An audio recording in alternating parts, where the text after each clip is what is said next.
Salve, salve amigos da astronomia em todo mundo! Meu nome é Sérgio Sacani, sou editor do blog Space Today e você está assistindo a mais um Space Today TV.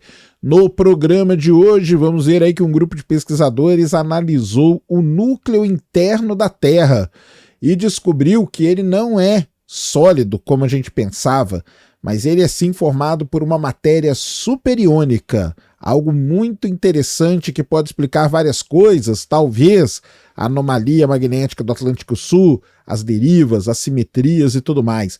Vamos entender essa história toda hoje. Não vamos olhar para as profundezas do universo, mas vamos olhar para as profundezas do nosso planeta. Manda a vinheta.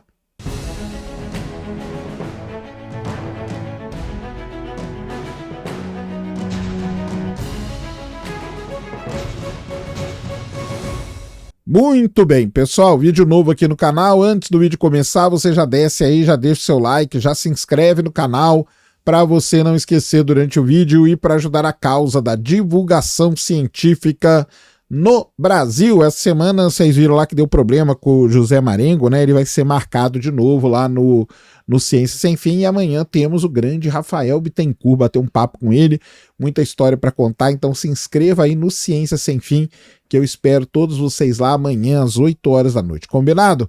Vamos para o vídeo de hoje, passar aqui nossos 10, 15 minutinhos, batendo um papo sobre algo importante, interessante, relevante, que acontece no nosso universo. E hoje vamos falar do planeta Terra, isso mesmo, e vamos falar aí de uma coisa muito interessante, que é o núcleo interno da Terra. Aliás, quanto mais profundo a gente vai, né, é a mesma coisa do universo, né? O universo, quanto mais profundo a gente quer observar e entender as coisas, é mais difícil. E na Terra acontece também a mesma coisa.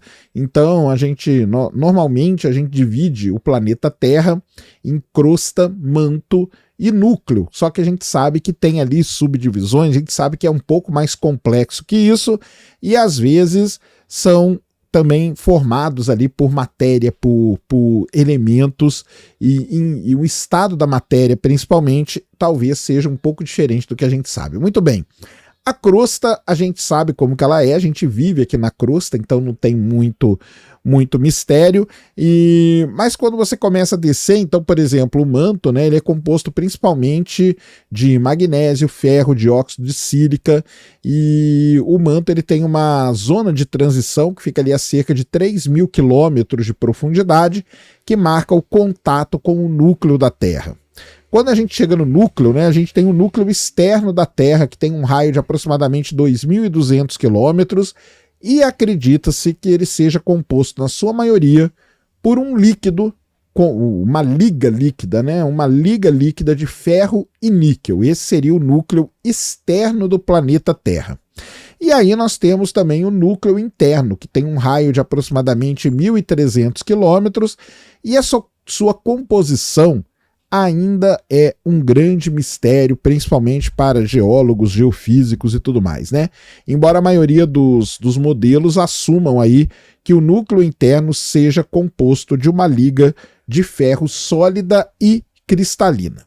Mas quando os pesquisadores começam a fazer estudos aí com a propagação de ondas sísmicas, que são as ondas geradas pelos terremotos e que passam pelo núcleo interno, eles observam ali o comportamento, a velocidade de propagação dessas ondas e eles chegaram à conclusão de que o núcleo interno ele não deve ser uma estrutura tão sólida assim. Então aí nós temos um grande problema a ser resolvido, uma grande questão a ser resolvida. Qual é a composição do núcleo interno da Terra? E por que isso é importante? Porque isso está ligado diretamente, por exemplo, com o campo geomagnético, que é muito importante para a vida existir na Terra. A gente só está aqui porque o campo geomagnético nos protege a atmosfera e com a atmosfera a gente consegue estar aqui vivendo na crosta do nosso planeta. Então, como que a gente faz quando a gente não consegue enxergar algo que a gente precisa estudar? Os pesquisadores partem para o que a gente chama de simulações computacionais. E foi isso que um grupo de pesquisadores resolveu fazer aí simulações computacionais para poder entender qual é a matéria, qual é o tipo de composição do núcleo interno do nosso planeta. Os pesquisadores eles simularam aí 64 átomos de ferro, juntamente com vários tipos de elemento mais leves, como hidrogênio, carbono, oxigênio. A ideia deles era o seguinte: pode ser que, devido a essa diferença na velocidade de propagação de onda, que o núcleo interno seja, a gente pode dizer que seja um núcleo sujo. Então ele não seria composto ali totalmente de ferro e tal, ele teria outros elementos. Esses elementos foram sendo então combinados. Então ele foi combinando o ferro com o carbono, o ferro com o hidrogênio, o ferro com o oxigênio, rodavam as simulações, eles tinham os resultados das ondas sísmicas, dos terremotos, então eles iam comparando, né?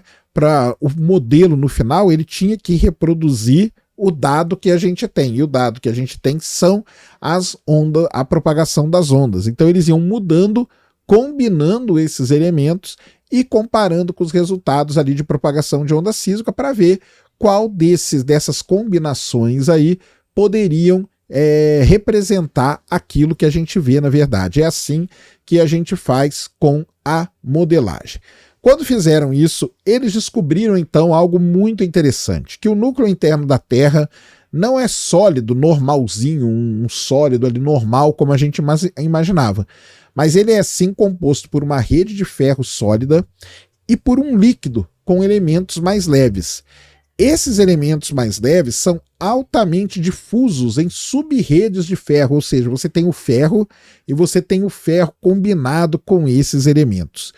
Isso cria um estado para a matéria conhecido como superiônico, que é um estado intermediário entre o sólido e o líquido. Olha só que interessante.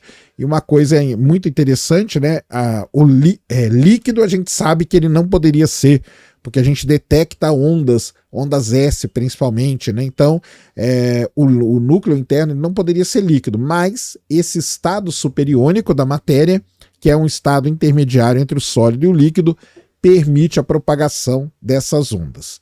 O que se tem no núcleo interno da Terra, então, são ligas, né, compostas de ferro com hidrogênio, ferro com carbono e ferro com oxigênio, tá? Como eu falei, esse é um tipo de estudo muito importante, é muito complicado de fazer, mas é muito importante, porque o núcleo interno da Terra ele está intimamente ligado com o campo geomagnético do nosso planeta, e é o campo geomagnético que acaba protegendo a atmosfera, por isso que ela não é varrida pelo vento solar, e por isso que com a atmosfera aqui a gente consegue viver. Então isso é muito importante também, e também para explicar determinadas características observadas no campo geomagnético. Além disso, esse material, essa matéria superiônica e essa composição aí que os pesquisadores encontraram para o núcleo interno da Terra pode explicar também alguns comportamentos como a anomalia magnética do Atlântico Sul, que a gente sabe que a origem dela é lá no núcleo, que alguma coisa acontece, pode estar ligado a isso, e algumas assimetrias também. Eu já fiz vídeo aqui mostrando que tem determinadas regiões, né, que o núcleo não parece ser uma esferinha perfeita, mas ele pode estar abaulado para um lado, para o outro e tudo mais. Isso também vem desse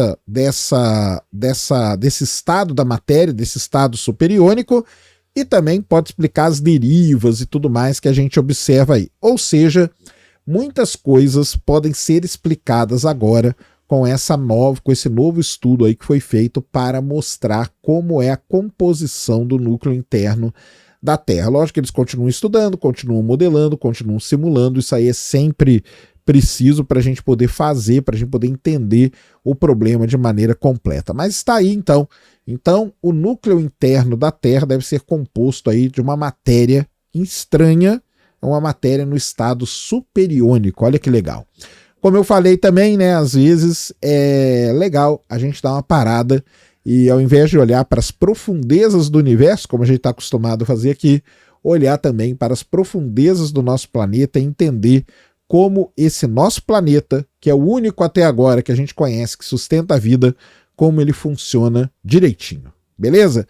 Esse então era o vídeo que eu queria trazer aqui no canal para vocês agora. Espero que vocês tenham gostado. Se gostou, já sabe, tapa no dedão, voadora com tudo no peito do like, isso ajuda pra caramba o vídeo, o canal a ganhar relevância.